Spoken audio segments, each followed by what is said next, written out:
Unakuniambia of all things in Kenya, au my MPs wamona tu waanze kuongelelea kuban TikTok. There's so many important matters inafaa zishughulikiwe kwa nchi yetu. Unaona?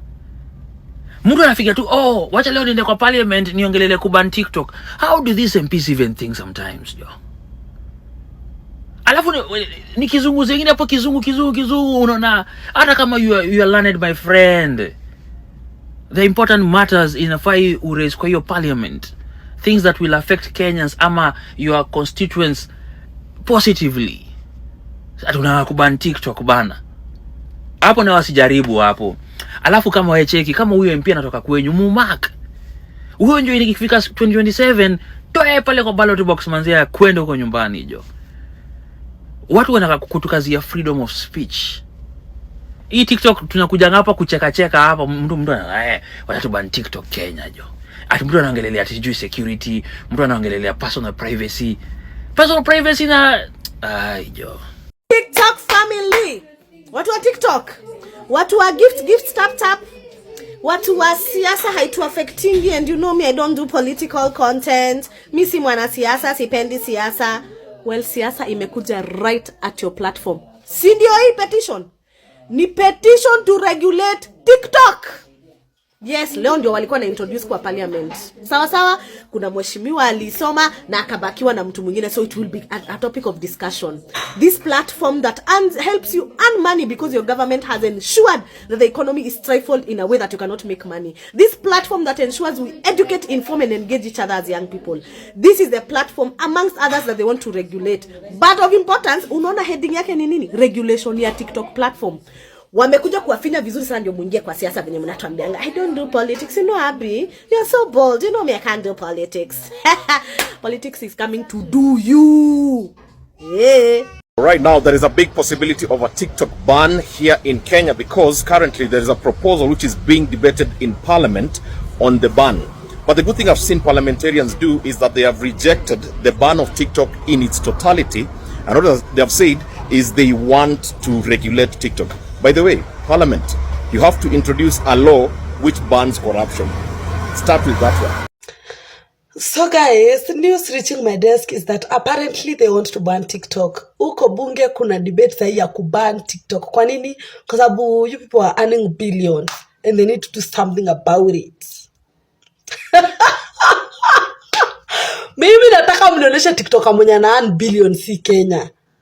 Aniongezee kwa hiyo list yao. Nilisikia ni the top 10. Mimi sijui top 10 ni kina nani wenye wana earning 2 billion annually on TikTok. You members of parliament, please, whoever briefs you, do some research. Si ati tu unaambiwa kitu unaenda unaongea hapo mbele. Do some research. 2 billion. What up? Si rahisi by the way, si rahisi.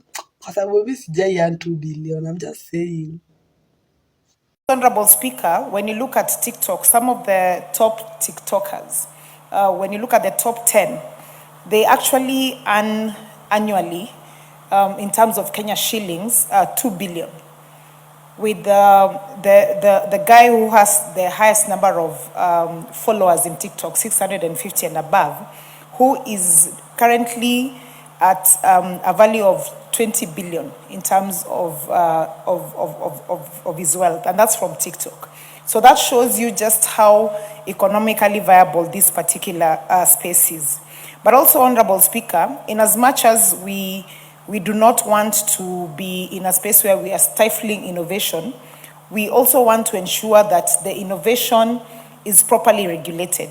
And Honorable Speaker, I've seen some of the issues that came through from the stakeholders and also from the committee members, especially when you look at the angle of the current regulatory space within which we are.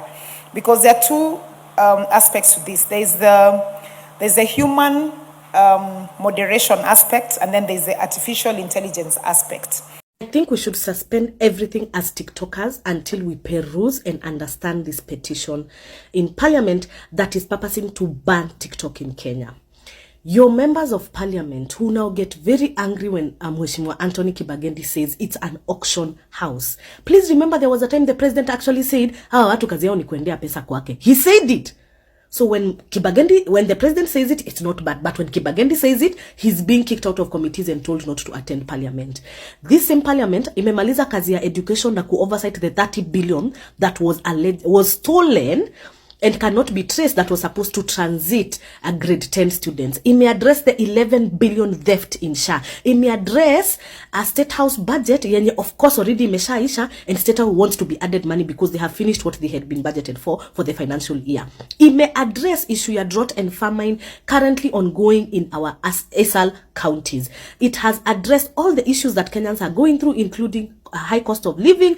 Now wamefika mahali wamesema hii TikTok lazima to deal nayo. And why do they want to deal with TikTok, my fellow TikTokers?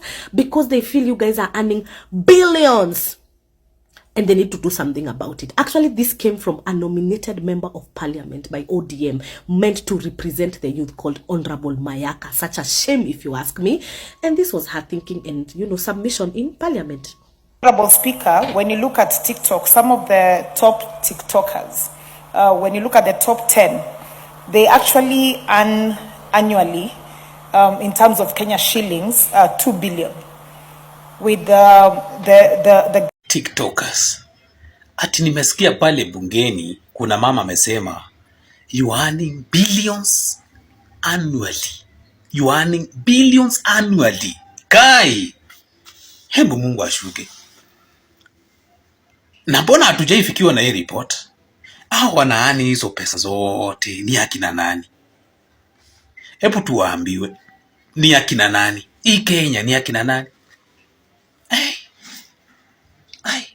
Billions and not millions, mazee. Na sisi tuko hapa tunasema we are creating awareness. We are just here as social workers, mazee. Kumbe you are making billions.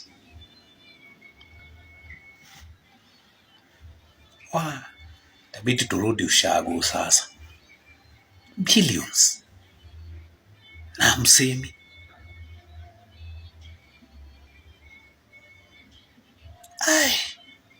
I think after rally ya Kakamega Sato next week, TikTokers, we need to go and pay a visit to the Kenyan office for TikTok.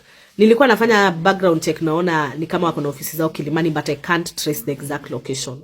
So watu wetu wenye wanakuanga skilled hivyo, please let us know. Because of late videos have been flagged off, they are deleting content, and even when you appeal and give reasons, they still don't listen. So we need to understand if one, they have partnered with government to silence TikTokers and to silence voices. Watuambie basi tujue vile tuta exit hii app, tujipange na app ingine, because we can't continue doing this. So tujue location yao na tuone tuwapee visits kama diplomat, tukae chini watueleze, because kumbukanga last year walikuwa wamepatana na government officials. So was that the beginning of gagging strong and divergent views on TikTok? Because we are seeing and feeling that impact this year. Ayapan. Madam Speaker, even thinking about banning TikTok would raise a few fundamental issues. One of it, Madam Speaker, is that this would be a complete violation of our Constitution, which guarantees freedom of expression. And, Madam Speaker, even if we were to ban TikTok, we would need to ban all the others, because the youth will just move to the other platform and to the other platform. And also, from a technical point of view, I know that there are very many workarounds. The same way people in China today use WhatsApp, although it's banned. People in India are using TikTok, although it's banned, because there's always technical workarounds around these things. The second thing, Madam Speaker, is the economic opportunity that we would be sacrificing through such a ban. It is important to note that TikTok, and indeed all other social media platforms. Honorable Wandeto, would you like to be informed by Honorable Mushomba? I don't wish to be informed. Continue, unless then. You insist. Continue, do not expound on it. Just Thank you. or not. Madam Speaker, the second issue is the opportunity, for revenues Today we know that hundreds, if not, hundreds of thousands of our youth, and not just youth, including older people, are now deriving economic opportunity from the use of social media. And this has come in handy in an economy or a government that doesn't seem to have very good ideas on how to create jobs for the youth. The third one, Madam Speaker, is the economic opportunity. Today, just in this house, we passed the digital taxes, which now we have some of the multinationals that are in this social media platform, and even indeed some of our digital content creators, joining the formal economy and paying taxes. So, Madam Speaker, what we need to think about is strengthening regulation. Because as Kenya, we cannot go the route of countries such as Somalia, which I know has banned TikTok, countries such as Iran, countries such as Afghanistan and the rest, which are extreme cases which Kenya cannot borrow from. I think we should focus on three things, Madam Speaker. The first one is strengthen regulation. And the data protection, the Office of the Data Protection Commissioner needs to be strengthened to be able to have teeth to bite some of these companies when they are not properly moderating content. I am aware companies like Meta and even TikTok itself have local offices with moderators who basically are always looking at what our people are posting, and they are always, checking and moderating what is happening. The second one, Madam Speaker, is we need to start a curriculum to also teach our children how to, navigate this new world that we find ourselves in.